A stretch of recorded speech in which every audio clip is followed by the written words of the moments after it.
Hey, what is up, and how's it going? All MRBers, and welcome to another video with... You know it's the Mac Militant. Coming to get it on. Hey, get out of my way. I'm coming to thunder and lightning. It's striking, I'm inviting you all to the storm.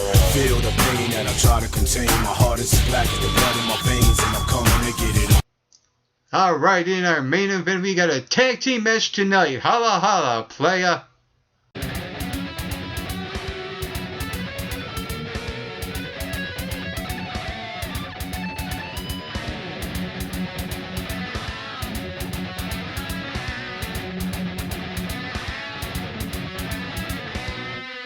Hello all MRBers, and welcome to another video with me, Mike McRock, one half of the MRB Wrestling Review Show.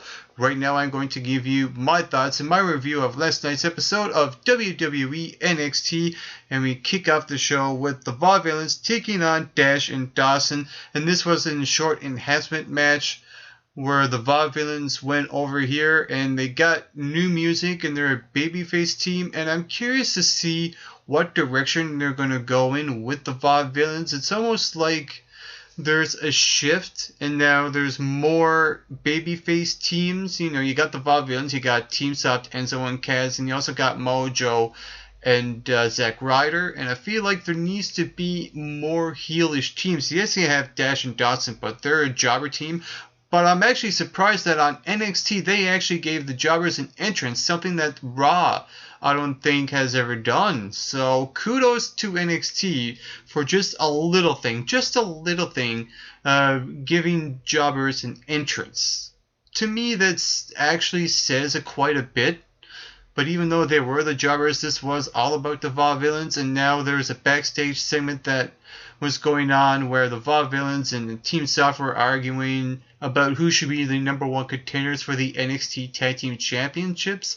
And I like what Enzo Amore said. We don't need to beat anyone to be number one contenders. I like it because there's already still unresolved conflict between Team Soft and the Tag Team Champions Blake and Murphy. There's no real payoff with that feud yet. So I think, with that being said, I think that Team Soft should end up winning this match, and I'm surprised they're putting the Vaudevillians already in this position when they just have been rejuvenated as a babyface team. And then we get into the second enhancement match of the show, and that was Baron Corbin versus Tucker Knight. Again, like I said, an enhancement match where Baron Corbin goes over. But I'm surprised that Baron Corbin made quick work of this big 300-pounder. You know, I expected this match to be a bit longer, get Tucker Knight some offense on Baron Corbin. It's like they're giving Baron Corbin the John Cena route with this guy and try to shove him up to the moon, but I don't think it's working and it's not translating with the NXT crowd right now. I feel like that Baron Corbin is just starting to get boring right now. There's not much to him at all. I think what he should do is make a statement. Go after someone. Go after someone that the NXT fans like so they can give them a reason to boo Baron Corbin. I think that's in order because it almost seems like Baron Corbin doing little things as of late, trying to become some sort of heel, even though he's not really fully a heel. It's like the NXT fans have just turned on him. I think what Corbin needs to do is, like I said, make a statement, make an impact, and turn on someone. Maybe like a Samoa Joe, or maybe a Finn Balor, or someone that the fans just love and adore. Do something. I don't know if it's Baron Corbin himself or NXT. It could be a bit of both.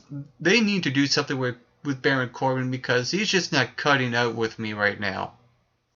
And then we get into the third enhancement match of the night, and that was Emma versus Carmella with Dana Brooke in Emma's corner.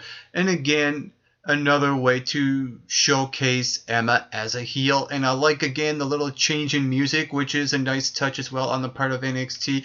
But I really want to concentrate on what happened backstage here. You had Dana Brooke and Emma looking at the NXT Championship, and then Sasha Banks walks up and says, well, I'm the boss here on NXT, and I will fight both of you on any day. Well, I'll fight you next week. And Emma and Dana Brooke are like, oh, well, you need a partner, and no one will team up with you kind of thing. And it's almost like Sasha Banks has turned face out of nowhere. I have no idea where that came from.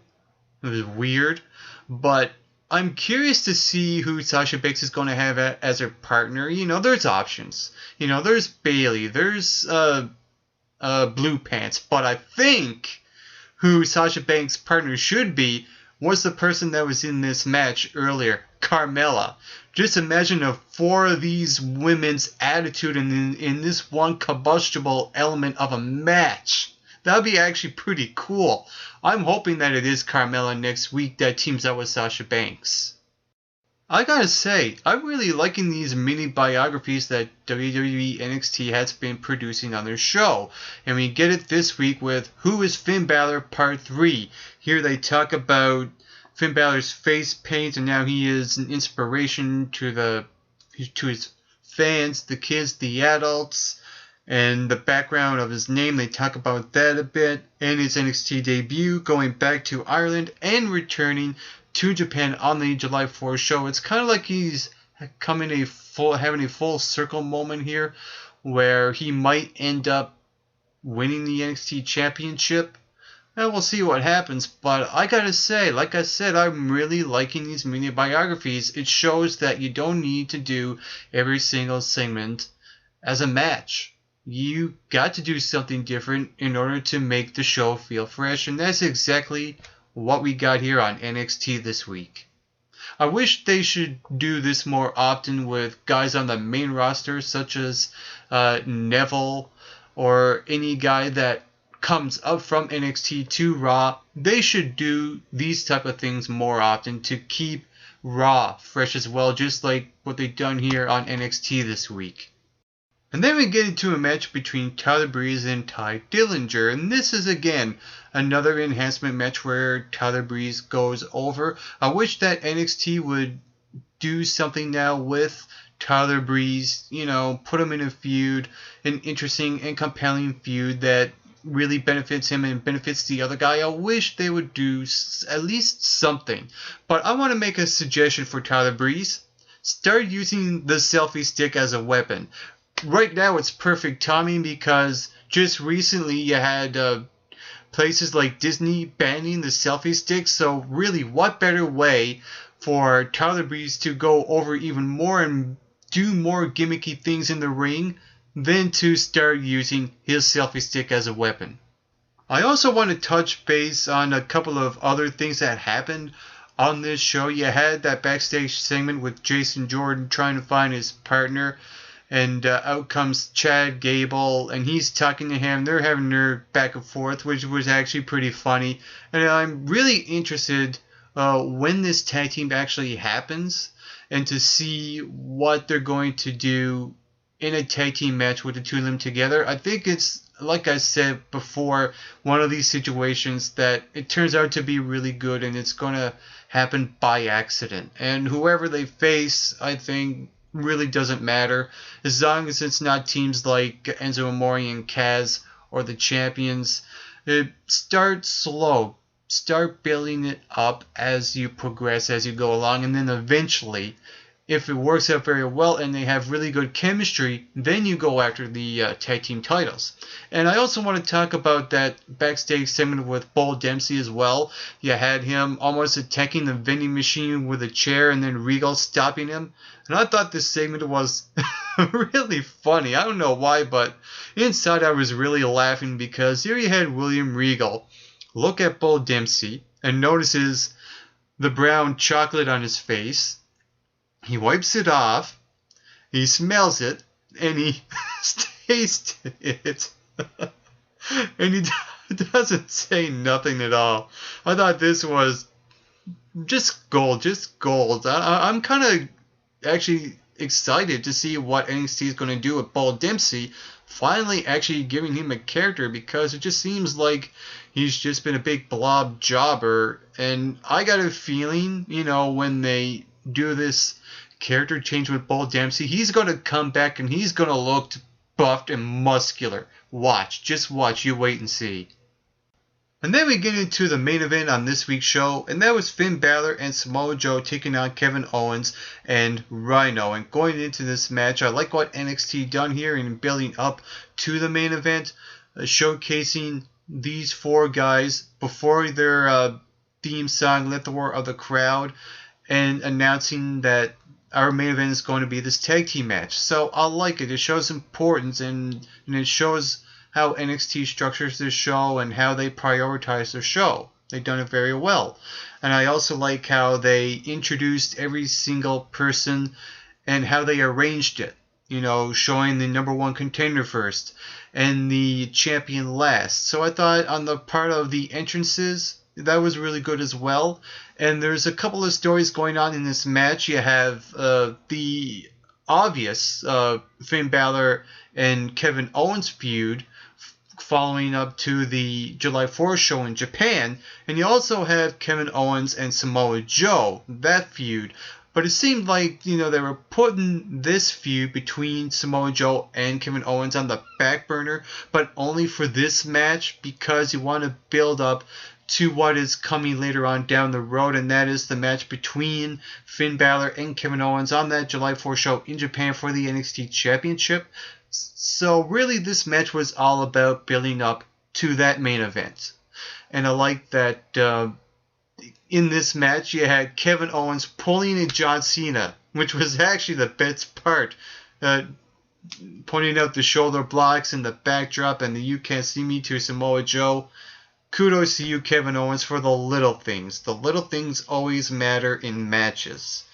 And you have Finn Balor go over in this match, pinning the NXT champion, Kevin Owens.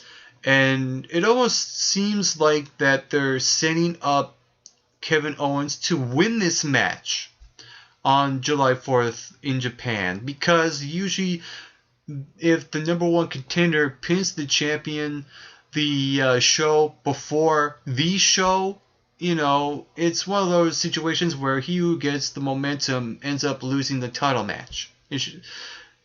I'm wondering if that's the case for the July 4th show, or are they going to uncliche that moment and have Finn Balor win the title? I'm not sure exactly where they're going to go, but I think, in my opinion, Kevin Owens should retain the title. Because I feel like the rivalry between Kevin Owens and Samoa Joe should be for the title. Just my opinion. And I think that Finn Balor should turn heel and probably have a feud with a returning of Hideo Itami. Have Finn Balor be the one that attacked Hideo Itami in that parking lot before that triple threat, something like that. I think that's in order, because I feel like with Finn Balor, you know, yes, you get the entrance, but once he's in the ring, there's not much to him. I think he needs to turn heel, even based on those ads that they show, where they show Finn Balor in that white room, and then you see the demon part of him. It's almost like he's a bit heelish in those ads. I don't know. It's just one of those things that kind of bugs me a bit. I think NXT should turn him heel. That's my opinion on Finn Balor, and I don't know if about him winning the championship based on what we've seen here on NXT. But overall, I thought the main event on this week's episode of NXT was a good match. It was a decent match. It was fun and easy to sit through.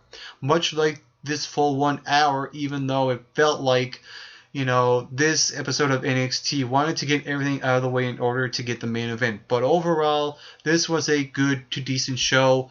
I'm going to say that this week's show delivered 6.5 points out of 10. It's not a perfect show, but it got the job done and accomplished what it needed to accomplish. And if you saw this episode of NXT, what did you think about it? Feel free to leave those comments right here in the comment section below.